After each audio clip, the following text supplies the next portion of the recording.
Someone like you as my brother's wife? You should release him.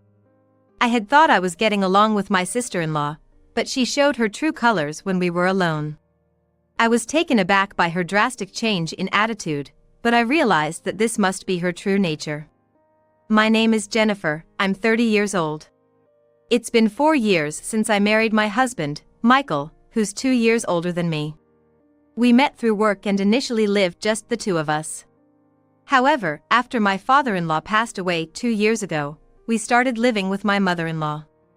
I suggested this because I thought it would be tough for her to live alone, and we lived too far away to come quickly if something happened. Besides, my mother-in-law had quite a fortune, both from her own assets and the inheritance from my father-in-law. So there was also the worry that she might fall victim to a scam. Michael was concerned as well, and since the commute from his mother's place was no issue, we decided to move in with her. Our relationship with my mother-in-law was already good, so I wasn't worried, but living together turned out to be even more comfortable than I'd expected. We had similar hobbies and got along even better than before since we both were indoor types who liked the same things. So we enjoyed our time at home together. Perhaps because of this, my mother-in-law seemed happier and laughed more often, which Michael was also pleased to see. After moving in, I began to do housework and also started a part-time job at a local children's facility. It was a part-time gig about 3 times a week, but being around those energetic kids seemed to uplift my spirits too. Since moving in, my days have been more fulfilling than ever. I think living together was the right choice, but there was one problem. My sister-in-law, Emily, who's the same age as me. Emily was already married and out of the house when I married Michael, so I only saw her about once a year. When it was just the two of us, she often made snide remarks. Before, when there were others around, her attitude towards me was polite, so until then, I had thought we could be friends. The first time Emily directed her malice at me, I was dumbfounded. Since then, I found her unpleasant, but since we rarely met, I didn't think much of it. However, now that we were living in the same house, we saw each other often. Emily didn't live nearby, but she had been coming over almost every weekend even before. She'd have lunch and sometimes stay for dinner. Although she had her own family, I couldn't help feeling it was presumptuous, but my mother-in-law, being wealthy, didn't seem to mind. And while Emily was mean to me, she didn't act that way in front of my mother-in-law or Michael. For them, she was still their adorable daughter and sister. Especially Michael and Emily, who shared a love for outdoor activities since childhood and got along very well due to similar interests. I couldn't bring myself to tell my mother-in-law and Michael that Emily disliked me. Hey, I'm back. Oh, Jennifer. Could you take care of my children for me? So, I ended up looking after her children while she spent time with Michael and my mother-in-law. Emily seemed to love her family, and perhaps because of my good relationship with them, she didn't take kindly to me, always finding chores for me to do. She never forgot to sneak in a mean comment in a whisper. I've got 2 children and parenting is tough. You should be grateful I'm giving you this chance to practice. Emily would come over almost without fail on weekends, knowing that at her parents' home. She could take a break from childcare and hand it off to me, acting as if she was doing me a favor. Her children were a bit chubby and rambunctious, and while I didn't mind looking after them, I was fed up with the constant snide remarks. I wanted to snap back, but I held my tongue in front of her children. Since Emily was always smiling on the surface, any retort from me could make me seem like the villain instead of her.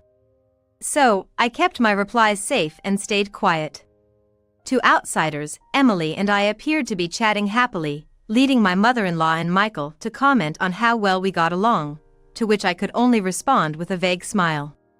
In this close-knit family, I couldn't just say, Emily has a bad personality. And because I never fought back, Emily became more emboldened to bully me. It's good that you can practice parenting now. Make sure you do it properly, okay? And you're not just leaving all the housework to mom, right? Since you're living together, you should do it perfectly. Especially after my mother-in-law, who seemed so happy to do crafts together, it felt all the more like she was snapping at me out of irritation. Sucking up to mom, you're such an old-fashioned woman. It seems my sister-in-law believes that I have a better relationship with her mother than she does. Maybe it's because our hobbies, as well as our personalities, are similar, but I feel calm when I'm with my mother-in-law. She feels the same way, and my sister-in-law doesn't like that we get along so well, so she complains to me. Every time we meet, she always has a snide comment for me, but I just let it slide without provoking her. It felt like a child's tantrum even though we're adults, so I never got down about her sarcastic remarks. Sometimes I do housework better and faster than she does, so her complaints often sound like sour grapes. Lately, however, the comments have started to focus on the fact that I don't have kids yet. From this point on, I couldn't brush off her snide remarks as easily. It's been about 3 years since you got married, right? Why no baby yet? My sister-in-law, with 2 children, would smirk as if her position was superior to mine because I had none. Children are gifts, they're not about timing. I was concerned about not having children, so I tried to act unaffected in front of her, but it was disheartening inside. I work part-time at a children's facility and am involved with kids a lot, but I still wish I could have my own soon. When she brings up children, I can't come back with a clever retort like I used to. She just smirks triumphantly at me. Now into the 4th year of marriage. I've been continuously bothered by my sister-in-law's comments about not being able to have a baby, so I decided to visit a doctor. Her words had made me anxious about possibly being infertile. I've been consulting with my husband more, and he's been reassuring me that there's no need to worry. I'd be happy if we had kids, but the most important thing is that you're with me. There's no need to rush. He also said, let's work on having children together. That made me feel like I had met a good man. My husband's support meant that, although I felt anxious because of my sister-in-law's mean comments, I didn't take it too seriously. We went to the hospital for tests, thinking it would be nice to get checked out, just to be sure. But we were in for a shock with the unexpected results. What? No way!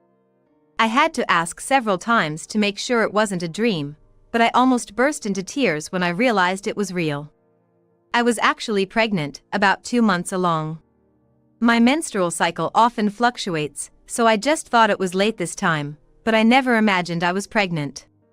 I had thought that I might be infertile, so this news was incredibly welcome. I had no typical pregnancy symptoms, so the unexpected results surprised me, but my husband and I were delighted.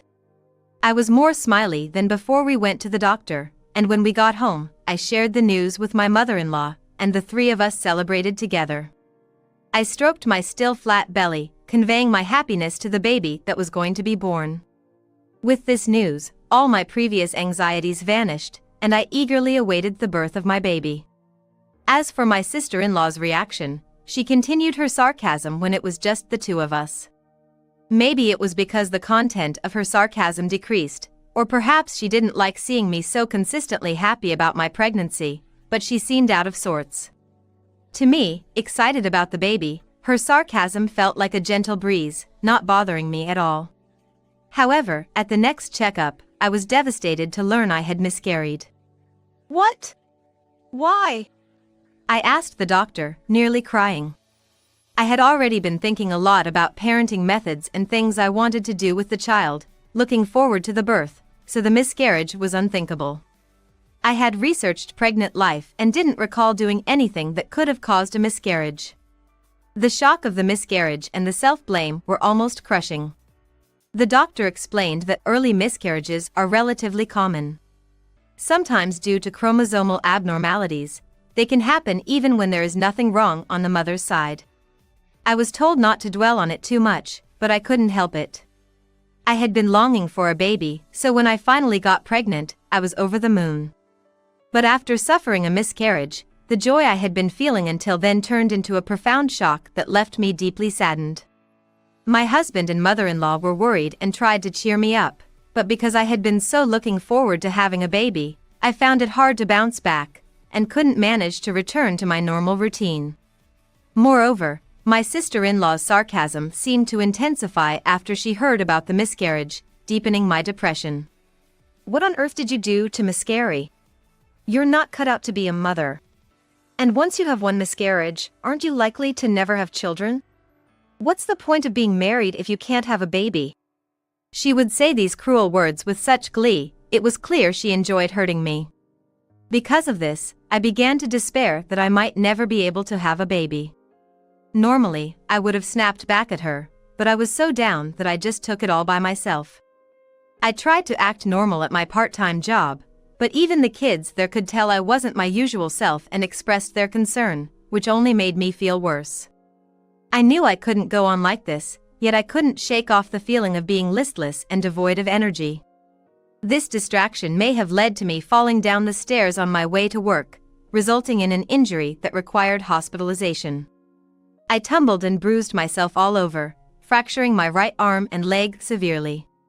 Thankfully, a passerby called an ambulance, and I ended up being admitted to the hospital for a month. I felt terrible for worrying my husband and mother-in-law, who came to the hospital looking so concerned. We were afraid you had gotten reckless because you were so down. It's a relief you're fine. You've been losing so much weight, and now an injury on top of that. We were so worried. Seeing their tearful, worried faces, I realized just how much concern I had caused them. I had lost my appetite and weight from all the distress, which only added to their worries. It finally hit me just how neglected my body had become, not just from the injury, but from lack of care in general. I had forgotten to look after my skin and hair because I had no appetite. However, their words because of my injury made me decide to change my mindset. I'm sorry for worrying you. But I won't be down anymore. I'll recover from this injury quickly. I declared with newfound energy in my voice. Saying it out loud seemed to boost my spirits even more. Though the injury was unfortunate, it helped me to finally start moving past the trauma of the miscarriage. I was fortunate to have a private room in the hospital, which allowed me to rest peacefully. Thanks to my mother-in-law who generously covered the extra cost for it. The facilities were quite comfortable, which made my stay much easier. The beautiful flowers brought by my husband and mother-in-law also brightened up the stark white room. Since my dominant arm was out of commission, they often visited to keep me company and brought things I could enjoy without using my right arm. I started practicing writing with my left hand, and although it was inconvenient due to my injury, I was able to spend my time comfortably. My co-workers from the part-time job also visited, and the children sent a card with their clumsy handwriting saying, "Get well soon," which warmed my heart. The thought of showing everyone a healthier me after getting out of the hospital filled me with vigor. However, the one thing that still caused me stress was when my sister-in-law visited alone. She would never say anything mean when others were around, but alone in the room with me, she could be quite nasty. With no way to escape in the private room, I felt trapped. It didn't feel right to call for a nurse for such matters. So I just had to endure her snide remarks until someone else came or she decided to leave. She would often come just to deliver her unpleasant comments, which made me wonder if she had too much free time on her hands. But once, when I pretended to be asleep, she left soon after arriving, so I began to fake sleep whenever she was expected to visit, which thankfully reduced the number of her nasty comments. Finally, the day came when I was set to be discharged. You're gonna be out soon.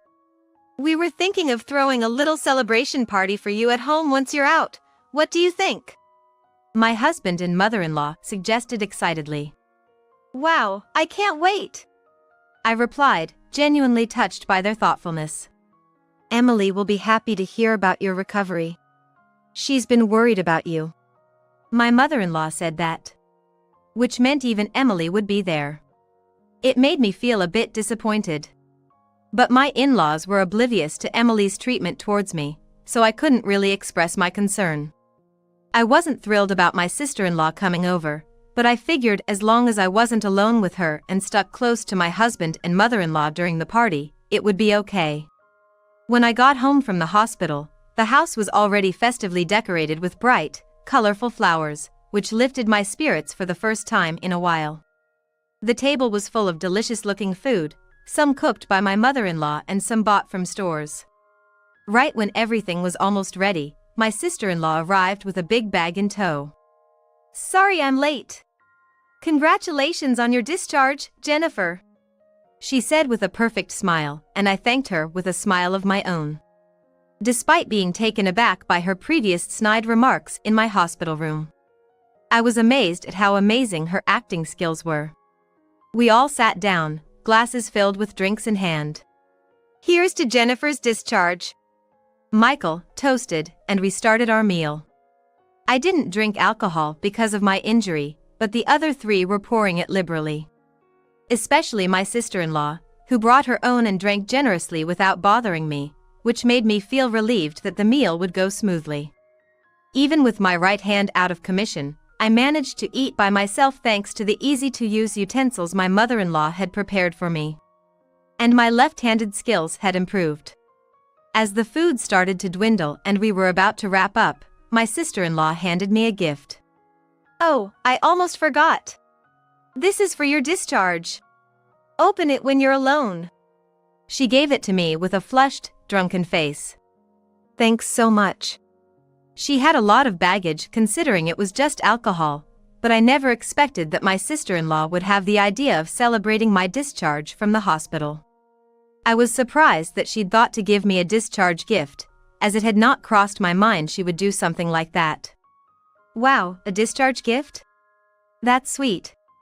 Thanks," Michael said, sounding impressed and a bit tipsy. My mother-in-law smiled happily at what seemed like a caring and close-knit family scene. After that, my sister-in-law excused herself to use the bathroom before heading out. My mother-in-law and Michael told me to take it easy and sit while they started cleaning up. With my injury, I took their advice and sat on the couch, looking at the present she'd given me. It wasn't very heavy, wrapped in flower-patterned paper with an orange ribbon, which was a cheery combination. However, I had my doubts.